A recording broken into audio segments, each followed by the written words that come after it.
Tirupati RTC bus stand ఎదురుగా golden pearl in hotel ముందు Telugu Desam party రాష్ట్ర కార్యనిర్వాహక కార్యదర్శి మబ్బు దేవనారాయణ రెడ్డి ఆధ్వర్యంలో గత 15 రోజుల నుంచి మజ్జిగ, మంచినీరు వేసవి కాలం దృష్ట్యా పంపిణీ చేస్తున్నారు.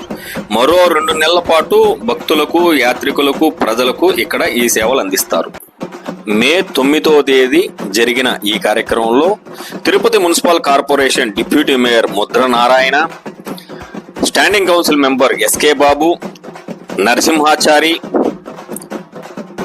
కార్పొరేటర్లు వేణు, శివకుమార్ తదితరులు పాల్గొన్నారు. టీడీపీ నాయకులు మునిరామయ్య, జ్ఞానకుమార్ పాల్గొన్నారు.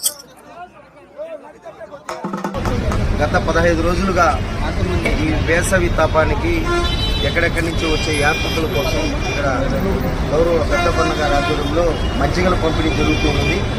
దేవనారాయణ రెడ్డి గారు ఈ వేసవిని పురస్కరించుకొని ఆర్టీసీ బస్టాండ్ ఎదురుగా రోజు మజ్జిగ పంపిణీ చేయడం జరుగుతూ ఉంది.